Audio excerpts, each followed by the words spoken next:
नमस्कार बच्चों, मैं सोनू साकला से सुमेर उच्च माध्यमिक विद्यालय की ऑनलाइन क्लासेस में आपका स्वागत करती हूँ।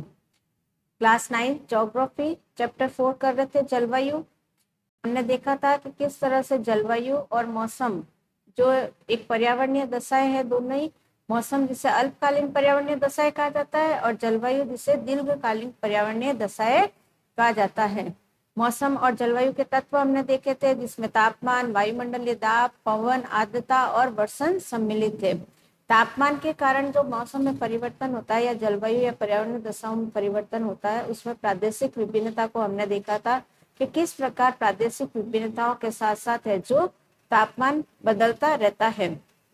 आज हम वर्षा की तरफ देखेंगे। वर्षा के 3 रूप होते हैं, मुख्य रूप से चक्रवातीय वर्षा, संवहनीय वर्षा और पर्वतीय वर्षा। चक्रवातीय वर्षाओं में जो उष्णकटिबंध और शीतोष्ण कटिबंध में आने वाली चक्रवातों के कारण वर्षा होती है। संवहनीय वर्षा है जो वह समुद्र किनारे वाले आसपास या महासागरीय किनारों वाले या नदियों के किनारे वाले आसपास के क्षेत्रों में होती है, जहाँ पर है जो वर्षा तापमान की विभिन्नता के साथ साथ वायुदाब के कम और तीव्र उच्च होने के साथ साथ वर्षा हो जाती है। जबकि पर्वतीय वर्षा है जो पवनों द्वारा पर्वतोन्मुखी ढालों पर होने वाली वर्षा को क्या कहते हैं? पर्वतीय वर्षा कहा जाता है। इसमें पर्वत के सम्मुख जो ढाल होते हैं वहां पर वर्षा होती है, जबकि पर्वत के विमुख ढाल वाले क्षेत्रों में वर्षा नहीं होती है, वहां वृष्टि छाया प्रदेश पाए जाते हैं। वर्षण के रूप तथा प्रकार में ही नहीं बल्कि इसकी मात्रा और ऋतु के अनुसार भी वितरण होता है। वर्षण के रूप हमने देख लिए, 3 प्रकार की होती है, प्रकार देख लिए। अब इसकी मात्रा, आवश्यक नहीं है कि सभी जगहों पर होने वाली वर्षा एक समान हो। भारत में कुछ इलाके ऐसे हैं जहाँ पर 200 सेंटीमीटर से भी अधिक है जो वर्षा होती है, जबकि कुछ इलाके ऐसे हैं जहाँ पर 25 सेंटीमीटर वर्षा ही होती है। तो वर्षा की मात्रा में भी क्या होती है? भिन्नता पाई जाती है। वहीं ऋतु में भी भिन्नता होती है। भारत में अधिकतर वर्षा है जो मानसूनी वर्षा गर्मी के ऋतु में होती है, जबकि सर्दियों में भारत में वर्षा बहुत ही कम होती है। हिमालय में वर्षण अधिकतर हिम के रूप में होता है। अब हिमालय क्षेत्र है वो ऊंचाई वाला इलाका है, पर्वतीय क्षेत्र है, ऊंचाई पर है जो वर्षा क्या होगी, जैसे जैसे तापमान कम हो जाएगा तो वहां पर वर्षा है जो अधिकतर हिम के रूप में या हिमपात के रूप में, बर्फ के रूप में वर्षा होती है, तथा देश के शेष भाग में वह वर्षा के रूप में होती है। वार्षिक वर्षण में भिन्नता मेघालय में 400 सेंटीमीटर से लेकर लद्दाख और पश्चिमी राजस्थान में 10 सेंटीमीटर से भी कम होती है। लद्दाख है जो भारत का ठंडा मरुस्थलीय क्षेत्र है। यहाँ मरुस्थल काम में ले लिया शब्द, इसका मतलब यहाँ वर्षा बिल्कुल कम होती है। जबकि पश्चिमी राजस्थान गर्म मरुस्थलीय क्षेत्र है, यहाँ भी 10 सेंटीमीटर से कम वर्षा होती है। जबकि भारत में ही नहीं विश्व की सर्वाधिक वर्षा है जो मेघालय राज्य के चेरापूंजी और मासिनराम क्षेत्र में होती है, जहाँ 400 सेंटीमीटर से भी अधिक वर्षा पाई जाती है या होती है। देश के अधिकतर भागों में जून से सितंबर तक वर्षा होती है, लेकिन कुछ क्षेत्रों में जैसे तमिलनाडु के तट पर वर्षा अक्टूबर या नवंबर में होती है। जैसे पहले बताया कि सर्दी की वर्षा हमारे यहाँ भारत में बहुत कम होती है, ये केवल तमिलनाडु के तट पर जो कोरोमंडल तट है वहां पर है जो सर्दी की वर्षा होती है। ये लौटते हुए मानसून के कारण भी कह सकते हैं, या सर्दी के समय जो पवनों की दिशा है जो स्थल से समुद्र की ओर हो जाने के कारण तमिलनाडु का कोरोमंडल तट है जो वर्षा में यहाँ पर वर्षा होती है। सामान्य रूप से तटीय क्षेत्रों में के तापमान में अंतर कम होता है। देश के आंतरिक भागों में मौसमी या ऋतुनिष्ठ अंतर अधिक होता है। तटीय क्षेत्र कैसे होते हैं? यहाँ पर है जो तापमान हमेशा समान बना रहता है, दिन के और रात में तापमान में अधिक अंतर नहीं होता है। यहाँ ना ज्यादा सर्दी होती है ना ही ज्यादा गर्मी होती है। जबकि देश के आंतरिक भागों में मौसमी या ऋतुनिष्ठ अंतर अधिक पाया जाता है। मौसमी ऋतु यानी गर्मी की ऋतु में वहां तापमान बहुत अधिक होगा, जबकि सर्दी की ऋतु में वहां तापमान अपने आप ही कम हो जाता है। उत्तरी मैदान में वर्षा की मात्रा सामान्यतः पूर्व से पश्चिम की ओर घटती रहती है, यानी पूर्व में मेघालय राज्य से जैसे जैसे मानसून है जो हिमालय पर्वत के सारे सारे आगे बढ़ता है पश्चिम की ओर, तब तक वर्षा क्या हो जाएगी? वर्षा की मात्रा घटती जाएगी। भिन्नताएं लोगों के जीवन में विविधताएं लाती है जो उनके भोजन, वस्त्र और घरों के प्रकारों में दिखती है। 2 शब्द है, एक है भिन्नता और एक है विविधता। विविधता क्या होती है? हम हर राज्य के अलग अलग प्रकार के लोग हैं, हमारा भोजन अलग है, हमारा पहनावा अलग है, हमारे घर के प्रकार अलग है, हमारी भाषा अलग है, रहन सहन अलग है। तो ये सारी जो भिन्नता हमारे अंदर दिखाई जाती है, ये हमारी विविधता है। और इसी विविधता के कारण जहाँ जैसी भौगोलिक स्थिति होगी वहां पर हम वैसे ही जीवन जीवित जिएंगे। राजस्थान में, अब यहाँ क्वेश्चन है, राजस्थान में घरों की दीवारें मोटी तथा छतें चपटी क्यों होती है? तो इसका सीधा सा उत्तर है, राजस्थान भारत के पश्चिमी क्षेत्र में स्थित है। दूसरा, पूरा राजस्थान का पश्चिमी भाग मरुस्थलीय है। यहाँ पर जल्दी मिट्टी के जल्दी गर्म हो जाने के कारण तापमान बहुत अधिक तेज होता है और क्या होता है, गर्मी ज्यादा होती है। ऐसी स्थिति में घरों को है जो गर्मी से बचाने के लिए, गर्म लू से बचाने के लिए यहाँ की दीवारें क्या की जाती है, मोटी बनाई जाती है। और रात को ठंडे हवाओं में आसानी से हम सो सके, हमारे लिए है जो यहाँ छतें क्या होती है, चपटी बनाई जाती है। दूसरी तरफ तराई क्षेत्र, तराई क्षेत्र किसको कहते हैं? जो हिमालय के गिरिपद वाले क्षेत्र होते हैं, जहाँ हिमालय का पर्वतीय भाग खत्म होता है और मैदानी भागों की शुरुआत होती है, उन क्षेत्रों को तराई क्षेत्र कहते हैं। और गोवा, मैंगलोर में ढाल वाली छतें बनाई जाती है। इसका कारण क्या है कि यहाँ पर है जो वर्ष भर बहुत अधिक वर्षा रहती है। वर्षा क्षेत्र होने के कारण है जो घरों की चपटी छतों पर क्या हो जाता है, पानी इकट्ठा ना हो, इसके लिए यहाँ पर है जो ढाल वाली छतें बनाई जाती है। वहीं भारत का असम राज्य है, वहां पर कुछ घर बांस के खंभों पर बने होते हैं। असम में है जो ब्रह्मपुत्र नदी बहती है। ब्रह्मपुत्र नदी में है जो अत्यधिक वर्षा वाले क्षेत्र में बहने के कारण उसमें हर समय बाढ़ की संभावना रहती है। इस कारण है जो घरों को क्या किया जाता है, बांस के खंभों पर बनाया जाता है, ताकि ये जो घरों के बहने की संभावना न हो। अब आगे है जलवायु नियंत्रण। किस प्रकार हमारा पर्यावरण है जो हमारा वायुमंडल में ये जलवायु दशाएं एक दूसरे से नियंत्रित होती है। किसी भी क्षेत्र की जलवायु को नियंत्रित करने के लिए 6 प्रमुख कारक है। पहले हमने मौसम और जलवायु के तत्व पढ़े थे, अब हम क्या पढ़ रहे हैं, जलवायु को नियंत्रित करने वाले कारक पढ़ रहे हैं। 6 प्रमुख रूप से कारक ध्यान रखना है। अक्षांश रेखा है, इसमें आपको पता होगा कि जो 0 डिग्री से 30 डिग्री के बीच की हमारी अक्षांश रेखा है, वहां सूर्य की किरणें वर्ष भर है जो सीधी रहती है, तो वहां तापमान क्या होता है, हमेशा अधिक होता है। वही है जो 30 डिग्री से ऊपर की स्थिति में आते आते हैं जो अक्षांशों की सूर्य की किरणें क्या हो जाती है, तिरछी हो जाती है। और जैसे जैसे सूर्य की किरणें तिरछी पड़ेगी वैसे वैसे है जो तापमान क्या होगा, कम होता जाएगा। तो हमारी अक्षांशीय स्थिति क्या करती है, हमारे तापमान को प्रभावित करती है या नियंत्रित करती है। दूसरा है तुंगता या ऊंचाई। पूरा स्थलीय मंडल हमारा एक समान नहीं है, कई ऊंचे ऊंचे पर्वतीय भाग है तो कई पठार है, कई मैदानी इलाके हैं तो कई मरुस्थलीय भाग है, कई द्वीप है तो कई तटीय क्षेत्र है। तो जहाँ जैसी ऊंचाई होगी, जहाँ जैसा स्थलीय भाग होगा, वहां वैसे ही तापमान की स्थिति या जलवायु की दशाएं बनेगी। मान लीजिए पर्वतीय क्षेत्र है, पर्वतीय क्षेत्र में जो ऊंचाई वाला भाग है वो दिन में सूरज की तेज रोशनी के कारण क्या होता है, यहाँ तापमान अधिक होता है। वही घाटी वाले क्षेत्र में है जो तापमान क्या रहेगा, कम रहेगा। जबकि रात को इसी का उल्टा हो जाता है, पर्वत है, पत्थर वाला क्षेत्र है, पत्थर जल्दी ठंडे होते हैं, जल्दी गर्म होते हैं, तो यहाँ तापमान है जो क्या हो जाएगा, जल्दी ठंडा तापमान कम हो जाएगा और क्षेत्र जल्दी ही ठंडा हो जाएगा। तो जो ऊंचाई वाले भाग होते हैं वो भी हमारे जलवायु को दिशाओं को क्या करते हैं, नियंत्रित करते हैं। फिर है वायुदाब। वायुदाब क्या है, जहाँ तापमान अधिक होगा, यहाँ आपको विपरीत अंतर ध्यान रखना है। जहाँ तापमान है अधिक वहां हमेशा वायुदाब कैसा होगा, कम होगा। ठीक है ना, तापमान अधिक है तो वायुदाब कम है। बिल्कुल अच्छे से इस चीज को याद रख लेना है कि जहां पर तापमान कम होता है वह वायुदाब अधिक होगा, जहाँ तापमान अधिक होगा वह वायुदाब कम होगा।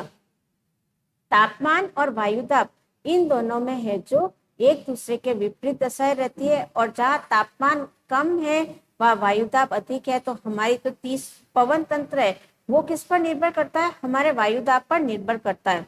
पवनें क्या होती है, उच्च वायुदाब से निम्न वायुदाब की ओर चलती है। पवनों की दिशाएं क्या होती है, उच्च वायुदाब से निम्न वायुदाब की ओर पवनों की दिशाएं होती है।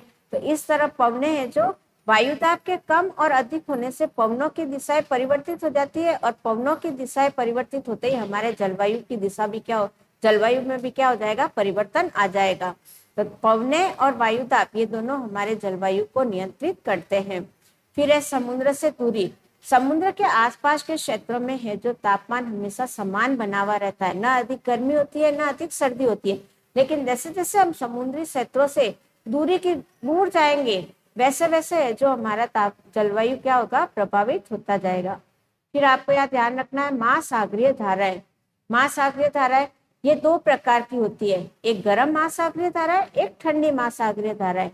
जो गर्म महासागरीय धाराएं होती है वो जिस स्थलीय भाग से टकराएगी वहां के तापमान को क्या कर देगी, गर्म कर देगी।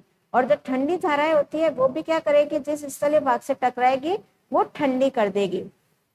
अब आपको यहाँ पे ध्यान रखना है, ये हमारे ग्लोब में जो विषुवत रेखा है, जो महासागरीय धारा है विषुवत रेखा की ओर से ध्रुवों की ओर चलती है।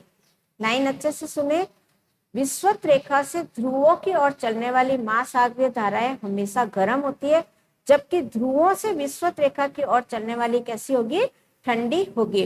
तो ये अपने आसपास के जिन्हीं स्थलीय भागों से या महाद्वीपीय भागों से टकराएगी वहां के जलवायु को पूरी तरह से परिवर्तित कर देगी। अगर गर्म धारा टकरा रही है तो वहां के तापमान को अधिक कर देगी, और वहां का क्या कर देगी, वायुदाब कम कर देगी, तो वहां तापमान गर्म हो जाएगा। जबकि ठंडी धारा टकराएगी तो वहां के स्थलीय भागों में वो मौसम क्या कर देगी, ठंडा बना देगी। इस तरह से है जो महासागरीय धाराएं भी है जो हमारे जलवायु को क्या करती है, नियंत्रित करती है, उनको प्रभावित करती है। आगे है उच्छावास का लक्षण। उच्छवास का लक्षण यानी स्थलीय भाग से एक स्थान कितना ऊपर उठा हुआ है, वह ऊपर उठा हुआ भाग और नीचे के स्थलीय भाग में जो अंतर पाया जाता है, यह भी हमारे जलवायु को क्या करता, परिवर्तित करता है। नेक्स्ट अभी इन्हीं सभी तत्वों को हमें जो विस्तार में पढ़ते हैं। पृथ्वी की गोलाई के कारण इससे प्राप्त सौर ऊर्जा की मात्रा अक्षांशों के अनुसार अलग अलग होती है। अभी बताया आपको कि 0 डिग्री से 30 डिग्री तक सूर्य की ऊर्जा है जो किरणें है जो लगभग वर्ष भर समान रहती है या सीधी रहती है, जबकि 30 डिग्री से ध्रुवों की तरफ बढ़ने, चाहे उत्तरी ध्रुव की तरफ बढ़ो चाहे दक्षिणी ध्रुव की तरफ बढ़ो, सूर्य की किरणें तिरछी हो जाएगी तो वहां तापमान क्या हो जाएगा, उसमें अंतर आ जाएगा। इसके परिणाम स्वरूप तापमान है जो विषुवत वृत्त से ध्रुवों की तरफ सामान्यतः घटता जाता है। यानी विषुवत रेखा से हम जैसे जैसे ध्रुवों की तरफ बढ़ेंगे तापमान घटता जाएगा। जब कोई व्यक्ति पृथ्वी की सतह से ऊंचाई की ओर जाता है तो वायुमंडल की सघनता कम हो जाती है। अब यहाँ दूसरा आ रहा है तुंगता या ऊंचाई। हम जैसे जैसे पृथ्वी की सतह से वायुमंडल में ऊंचाई की तरफ बढ़ेंगे वैसे वैसे जो क्या होगा, वायुमंडल में सघनता कम हो जाएगी, तापमान घट जाएगा। अब यहाँ आपको ध्यान रखना है कि प्रति 165 मीटर की ऊंचाई पर आप पृथ्वी के धरातल से 165 मीटर की ऊंचाई पर है, जैसे जैसे वायुमंडल की तरफ ऊंचाई में बढ़ेंगे 1 डिग्री सेंटीग्रेड तापमान क्या हो जाता है, कम हो जाता है। जैसे जैसे हम ऊंचाई की तरफ जाएंगे, सौरमंडल की तरफ जाएंगे, वैसे वैसे जो तापमान क्या होता जाएगा, कम होता जाएगा। और जैसे जैसे तापमान कम होगा हमारी जलवायु क्या होती जाएगी, परिवर्तित होती जाएगी।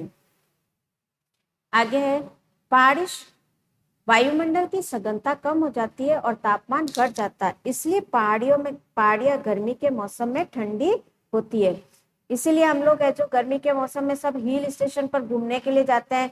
जो मैदानी इलाकों में रहते हैं वहाँ गर्मी के मौसम में एकदम तापमान अधिक हो जाने के कारण लोग क्या करते हैं, ठंडे इलाकों में घूमने के लिए निकल जाते हैं।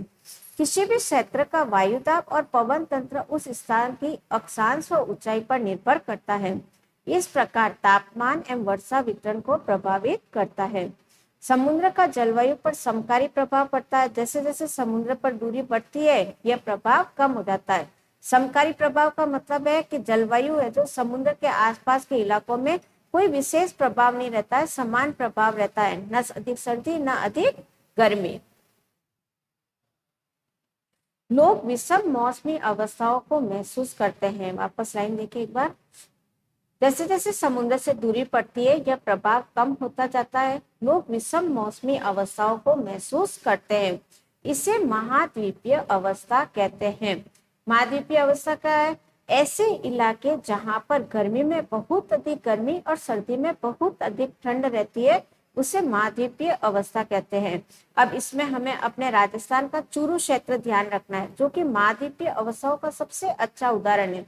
चूरू में जहाँ गर्मी में दिन का तापमान है जो 50 डिग्री सेंटीग्रेड के करीब चला जाता है। गर्मी की बात कर रही हूँ मैं, गर्मी में चूरू में तापमान है जो 50 डिग्री सेंटीग्रेड चला जाता है।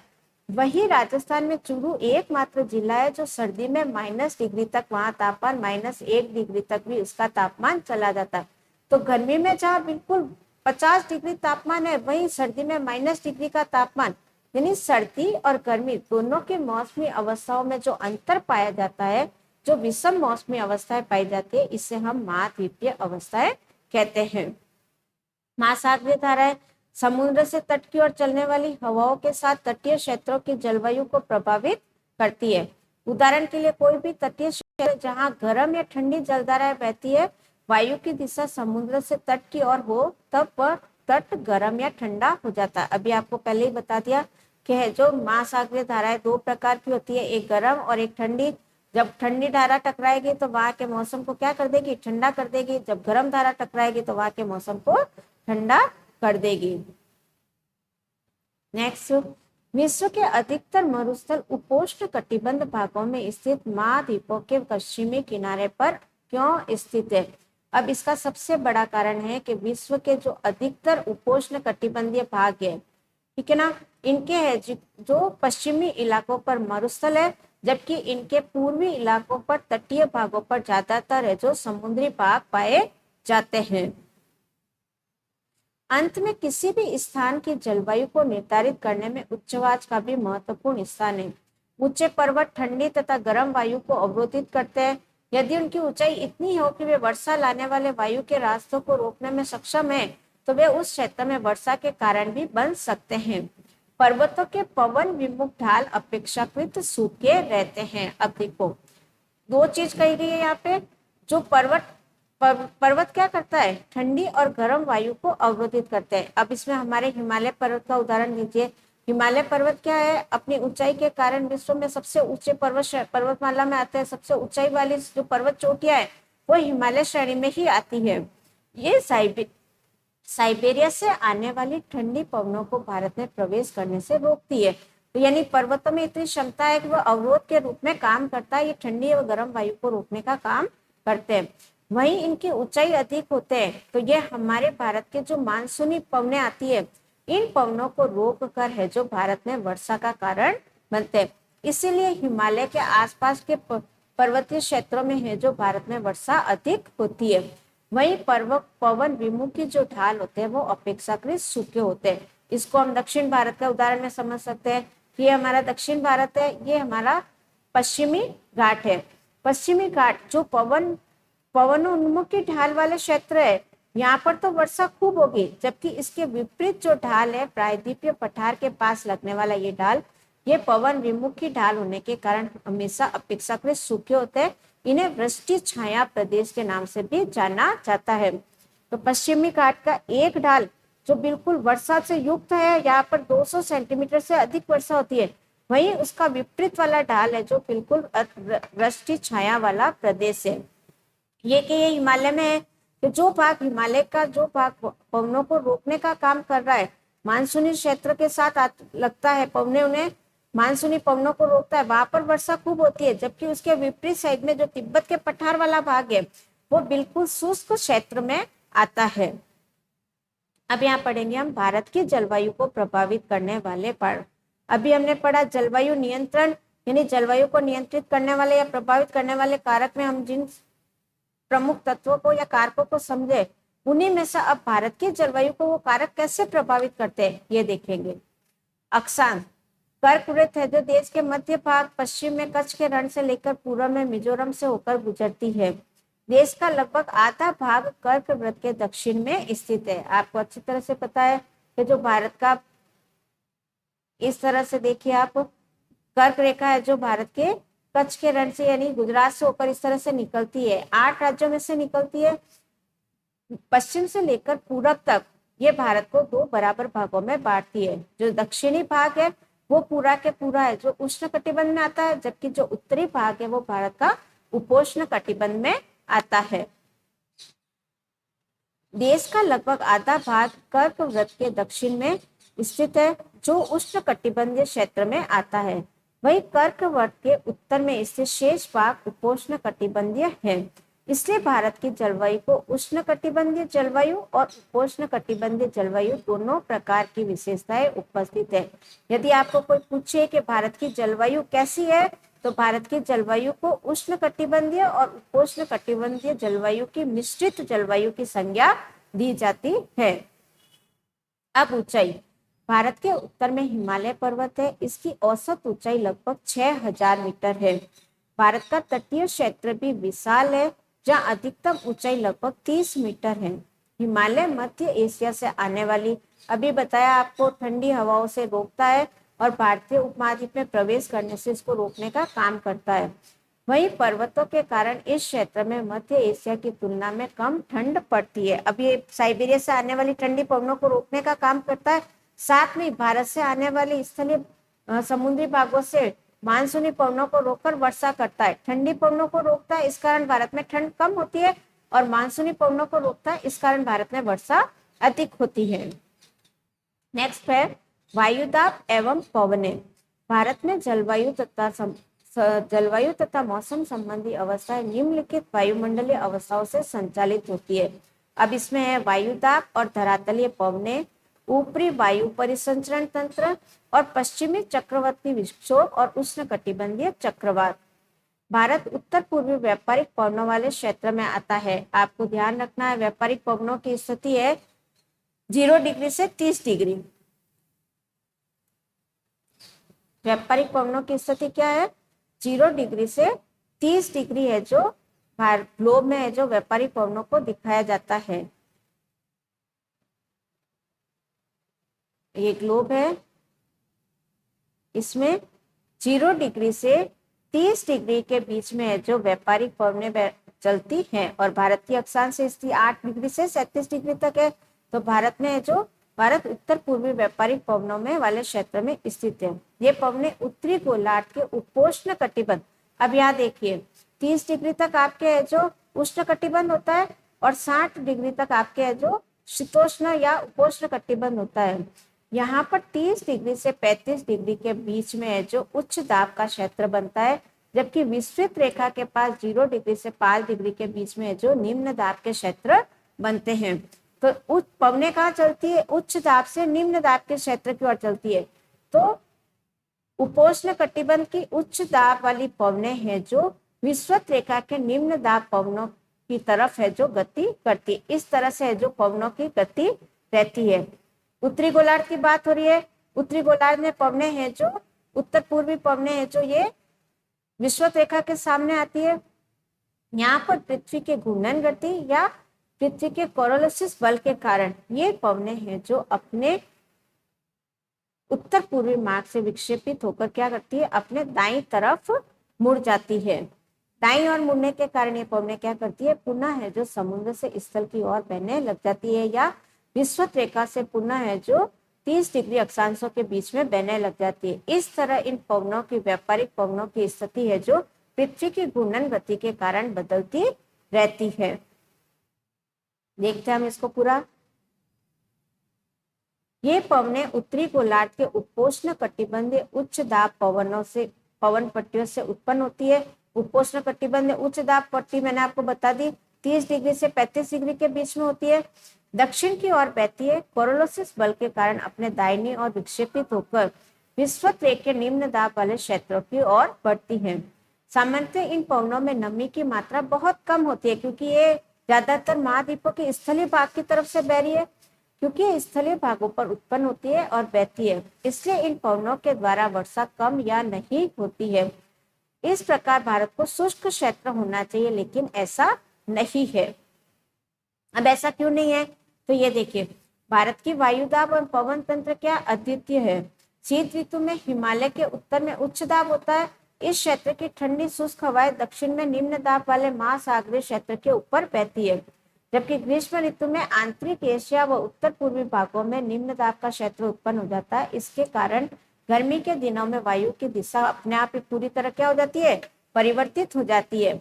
अब वायु दक्षिण में हिंद महासागर के उच्च दाब वाले क्षेत्र से दक्षिण पूर्वी दिशा में बहते हुए विश्ववृत्त को पार कर दाहिनी ओर मुड़ते हुए भारतीय उपमहाद्वीप पर स्थित निम्न दाब की ओर बहने लगती है। अब वापस कोरोलिसिस बल देखते हैं एक बार। पृथ्वी की घूर्णन गति के कारण उत्पन्न एक आभासी बल है। इस बल के कारण जो उत्तरी गोलार्ध की पवनें, अच्छे से याद रखना, उत्तरी गोलार्ध की पवनें जो अपने दाहिनी तरफ तथा दक्षिणी गोलार्ध की पवनें अपने बाईं तरफ विक्षेपित हो जाती है। इसे ही हम फेरल का नियम भी कहते हैं। इन्हें दक्षिण पश्चिमी मानसून पवनों के नाम से जाना जाता है। ये पवनें कोष्ण महासागरों के ऊपर से बहती है, नमी ग्रहण करती है तथा भारत के मुख्य भूमि पर वर्षा करती है। कोष्ण महासागर आपको तीनों ही ध्यान रखने हैं, कौन कौन से, इधर है बंगाल अरब सागर, इधर बंगाल की खाड़ी और नीचे हिंद महासागर। इन तीनों महाद्वीपों से ये पवनें हैं जो क्या करती है, जल धारण करती है और जल धारण करके ये इस समुद्री मार्ग से स्थलीय भागों की ओर बहती है। इस प्रदेश में ऊपरी वायु परिसंचरण पश्चिमी प्रवाह के प्रवाह में रहता है। इस प्रवाह का एक मुख्य घटक है जेट धाराएं। आज हम इतना ही करेंगे। नेक्स्ट जेट धाराएं हम नेक्स्ट वीडियो में पढ़ेंगे। धन्यवाद बच्चों।